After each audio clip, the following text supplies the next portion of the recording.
2 Megapops, an achievement in Balloons Tower Defense 6 where you are required to place down a tower on the CHIMPS mode and accumulates more than 2 million pops. So let's place down our Dart Monkey in the hopes of getting it to the Crossbow Master. So let's get cracking. Set your Dart Monkey to strong so that it targets the fastest most balloons at this point in the game, being greens and blues. Once you get to reds, you don't have to worry about them too much because of how slow they travel. You do not need to worry about a very slow red balloon. The only time you need to worry about a red balloon is if it's too far along the track. And yep, that was the correct one. I was worried there was going to be the red one that's going to just sail on through, but nope. Not in here, so we're going to be placing down Geraldo around 8. Just like that. Yeah, he's going to be our hero that's going to support us, going to give us many goodies. Let's get some quick shots and then very quick shots to increase our attack speed. Then from there, we're going to be going down to the bottom path. Yeah, I prefer middle path paired with crossbow than the... Oh, is this going to make it? Yeah, it's going to make it. I prefer middle path rather than top path with Crossbow Master because we're not going to be fully utilizing the pierce of the Crossbow Master because mainly it has quite a high amount of pierce, but you don't really need an additional amount of pierce when you've got a tier 5 tower that has a lot of pierce to begin with. So there's no point in that. So we might as well just increase his attack speed. Round 11, we have a 022 Dart Monkey. Next, we'll be going for that oh-so-delicious crossbow. And then we're going to think about plonking down Alchemist because remember, round 28 is when we are first introduced to leads, and at the current state of this Dart Monkey, it cannot pop leads. They are just red, so they will be able to target all of these, no worry. And on round 14, we'll have ourselves with a delicious crossbow and place on last so that it's always firing this way. Utilize its pierce to the maximum that it can do. If you do have a tower with camo detection on it, then trying to apply the base invisibility potion just will not work because it provides no benefits. Once it's upgraded both times, then regardless if the tower has camo detection or not, you will be able to apply to it because it provides longer range, and then the level 19 one does more damage to camo balloons, which will be very handy against DDTs. This will eventually get to the Perma brew, but that would be before... that would be after, getting the wonderful Crossbow Master. Berserker brew is up for round 25, and each of these shots should be able to do more damage when the buff is applied. So rather than from pinks to blues, it goes pinks to red. Round 28 is here, and without the Alchemist, we would not be able to go through that round. 30 also with leads. Without the buffs, the crossbow will not be able to pop the leads themselves. The acidic mixture dip honestly needs to be on at all times if it's going to be able to reliably pop the lead. So sharpshooter is now up, then we're going to be going towards strongest stimulant. And then we'll be aiming for a 400 village in order to increase everything from range, pierce, projectile speed, and, well, more range. Even more range. As much range as the map can provide in some cases. Round 35, we have the strongest stimulus in place, so not only do we have the sharpshooter that can get occasional critical hits, but the hits themselves are both faster and more powerful, paired with strongest stimulant. Round 38, we have jungle drums, and soon we'll be going towards primary training, which I think is more worthwhile than primary mentoring, but it's still nice to have that extra range so that it's able to attack that bit sooner. Also makes it so that the crossbow itself fires slightly straighter along this long path, because of the fact it's able to detect the balloons early on the track. So now, let's just watch this Moab get absolutely rinsed like that. So now Geraldo now has Jerry's fire. Mix up Jerry and Geraldo there. Ceramics, no problem whatsoever actually, as long as there's only a few of them. If there were a large amount of ceramics, then it would be a big problem. But then again, any large amount of anything can be a problem. Even a huge amount of red balloons could be an issue if there are enough of them. Next up, I am thinking of Overclock. because where we are at the moment with the sharpshooter is not fast enough. We need even more attack rate. Unfortunately, there's all this pierce to deal with, but to be honest, the sharpshooter is handling this quite well. Quite well indeed. All these greens, all these rainbows, all these regrow rainbows, not a problem whatsoever. Now we can get Overclock, which I should have got a bit earlier, but alas, we now have... Oh, come on! Oh, I know why there are still rainbows. It's because of the fact that the lead balloons block the projectile. So, if you can't hit a particular kind of property because of its property, so let's say sharp on lead, not only does it prevent the damage from occurring on that balloon, but it also removes that projectile altogether. So, it essentially has 0 pierce. I think it goes without saying that the Overclock is probably the most useful 2 Megapops support tower that you can possibly have. Like for most towers, you have submersion support in order to decamouflage balloons, the Alchemist in order to buff balloons, but sometimes it is more of a detriment depending on what kind of tower it is. But the Overclock, no matter what, more attack speed is always welcome. Round 58 is adjourned right here and now. Fortified ceramics, no problem. Keep having that overclock in place and we'll be good. Yeah, sometimes acidic mixture does not apply. And you see where sometimes the leads are not being popped because the acidic mixture dip keeps running out. I keep mispronouncing words. Just like Moab Eliminator. Someone's going to be like, you mispronounced it again. How dare you? I'm kidding. I'm not that peeved off of it by any means. Hopefully get a Crossbow Master by round 63 because that would be a very, very ideal round to have it on, considering we're going to need an extra amount of firepower and rate of fire in order to deal with all of those ceramics. But we might end up not being able to get it. Possibly, Geraldo, I'm going to need your help a little bit on this one. Let's see. And that's... Oh, perfect timing. We have it on round 63. And now our firepower has dramatically increased. Yeah, just watch these ceramics get absolutely removed from existence. Yeah, we don't need the additional 2 pierce from the top path. It's just much more adequate to have the extra 33% attack rate. Since you get more damage because you're firing faster. Or if we do get top path, then the amount of pierce that you get because we have Crossbow Master will be even more than just the additional 2 as if it was just a base Dark Monkey itself. So that could be a thing, like different synergies have different buffs depending on the tier that it's at. Next up, we're aiming for a Perma brew, and then after that a second overclock so that we can always have the overclock applied, and then probably some relentless glues in order to slow down the balloons themselves so that they always are along this part of the track, and it slows down the Moab class balloons as well, ensuring that they're always within this kind of line of fire. Kind of? They are in that line of fire. Round 72, regrow ceramics, a bunch of BFBs, no problem whatsoever. Let's see, what have we got here? And completely removed from the screen. Crossbow Master out of the Dark Monkeys I think is the only one that can do 2 Megapops. The other 2 paths, one is not powerful enough with the Ultra Juggernaut, and Plasma Monkey Fan Club is too reliant upon its ability, which is out for far too short amount of a time, and it only pairs well with other Dark Monkeys. So that's just a saying.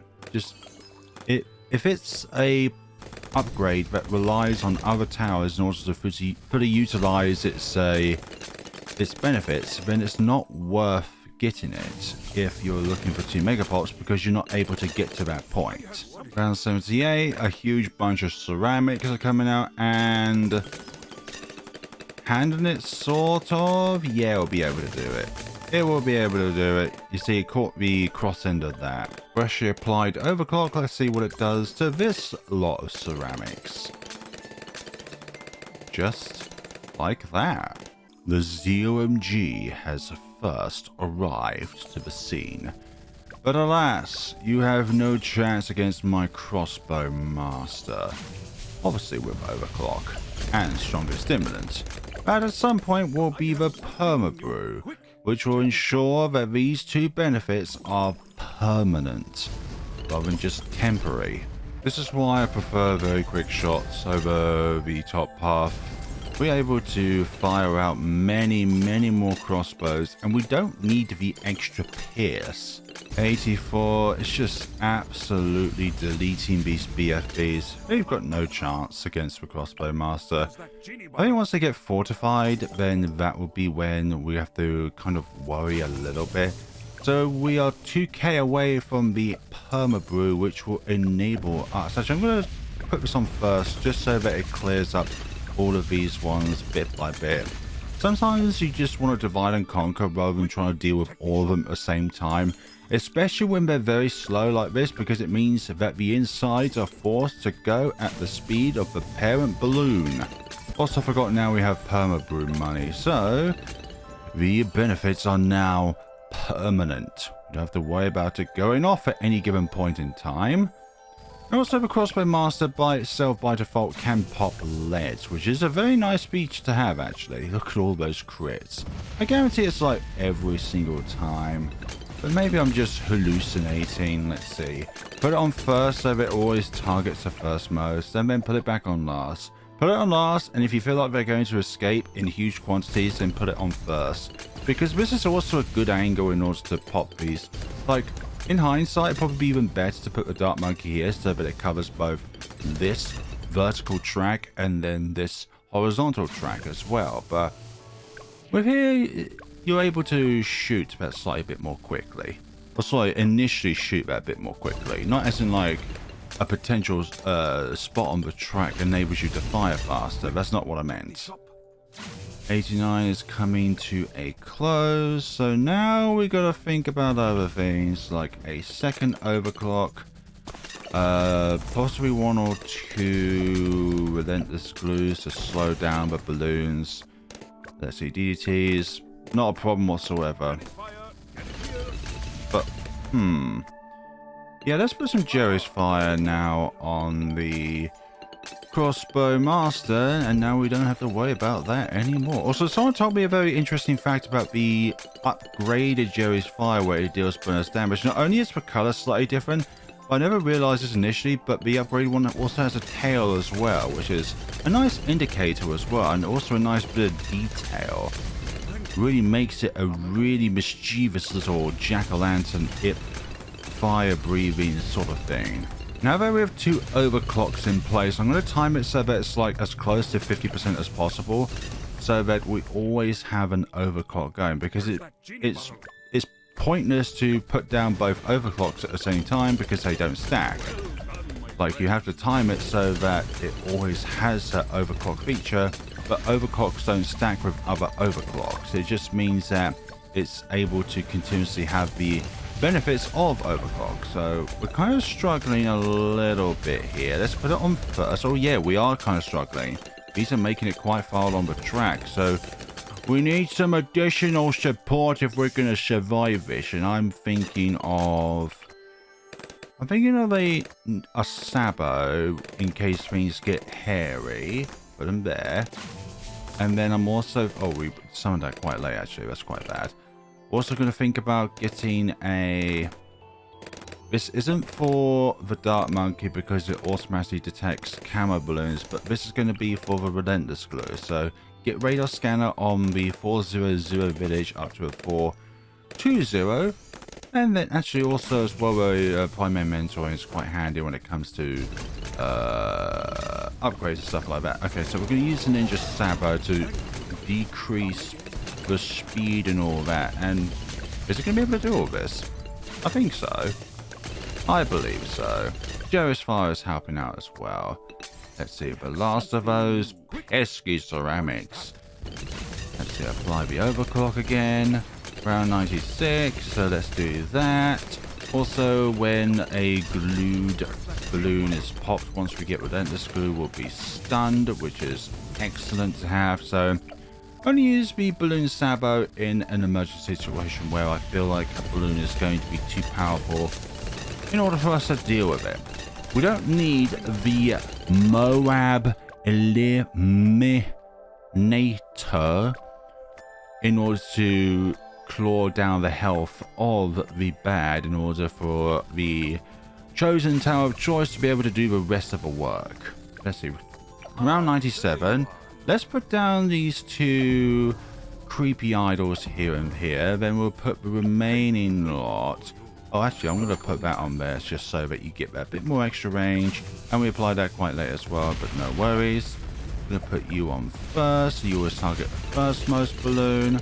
So what we're going to do with the rest of our money, get another relentless glue so we can stick even more balloons in. So we're going to put you... I'm going to put you over here so you can get some of the retreating balloons. And I think we're good. I think we're solid in all of this. Okay, we're going to use the Ninja Sabo now so that it kind of slows down the balloons while they're still on this top part of the track. And they're going at it again. That's not great. But we've got the creepy idols. Ah, okay, so Geraldo should be level 20 on the next round. Excuse me there. It's kind of struggling. Ooh, that might be worrying, might be worrying. Not worrying. It's got enough pierce in order to circumvent the gap there, so it's always able to target the ceramics, but there are a lot of it. Okay, I'm going to use it again. Did I apply that to be correct? Oh, okay, I think I did. Oh. Ooh, this is really worrying now. This is kind of worrying. But no, this is not worrying at all now. That's great. And that's why we have a relentless glues in place so that it's able to stun these things. Yep. Now, let's put down the remaining two creepy idols. Help us out a little bit here. And then put that on there. The fortified DDTs should go down no problem. And then round 100 is here. So what can we do with the remainder of our money? Let's put down a snowstorm. I think that's going to be quite beneficial. And we're going to put cold snap so that it can also affect DDTs as well. At this point, it's mainly for support over anything else. Oh, I forgot to put overclock on that, but no worries. Let's use both the balloon sabo and the snowstorm when the bad layer gets removed. And honestly, it's doing a lot of work, so that's all good. So, where's that at? Oh, it's the... I keep forgetting to place the overclocks. I do apologize. Let's see. Nearly there. Okay, its tail is not yet bandaged up, so we don't need to kind of worry about that at the moment. So, okay, now it's bandaged. So that's a good sign of it's going down. So let's just put this down to not fast forward and then do the following things. Oh my god, I almost did not catch those DDTs there, which is a bad thing. A bad thing in general, but we've got this. Yeah, we definitely got this, and between Geraldo and the Snowstorm Ice Monkey, we have managed to complete Crossbow Master at 2 Megapops. Not even that, but a very sizable amount of pops from 2 million. 2,036,000. That's one of the most plentiful amounts of pops that we've had on a 2 Megapops run. I think we grew over like 10 or 20 balloons here, or maybe even like 50 or 60. I'm not too sure of the exact number that equivalates to the amount of balloons that spawns on chimps if you don't remove any layers, like say with Ben's abilities or Azidis' abilities. But you don't allow any regrows, you don't allow to siphon away any balloons, and then both of those factors put into play, then the total damage should equivalate to a set number. But look at this 36,664 margin, and look at this, it's just not even close. So that, folks, is 2 Megapops with a dart monkey of sorts. Crossbow Master is excellent. It's a very underrated tower, I feel. Has a lot of damage and a lot of PS, but it does need that bit of support in order for you to be able to fully utilize it. Let's say with a constant overclocks and some slowdown mechanics and stuff like that, and you're all good. I was surprised that the Sabo did not manage to reach some of the Megapops balloons when it got to this little corner down here, but I digress. Also, Primary Mentoring did a lot of work in buffing up the Crossbow Master. Obviously, the Perma brew could not have done this without it, and these to slow down those pesky Megapops balloons and stun balloons when they're popped. You always gotta need that bit of support, because a tower on its own can only do so much, which is why both 2 Megapops and 2 Tower Chimps are difficult for their own reasons, because they both lay in wait for their own challenges. 2 Tower Chimps need to be able to pop all different kind of properties on balloons, and 2 Megapops, you've got to rely the power of 1 tower at all times. Thank you so much for watching, and see you all in the next time of Bloons Tower Defense 6. I'm thinking of, I've done a successful run with bears, so I think I'm going to encounter that next, but I do want to do a 2 Tower Chimps, because at the time of this recording, I've just done like 2 Megapop videos without a 2 Tower Chimps video, so let me know what you're thinking of next. Thank you so much for watching, and take care of yourselves, everyone.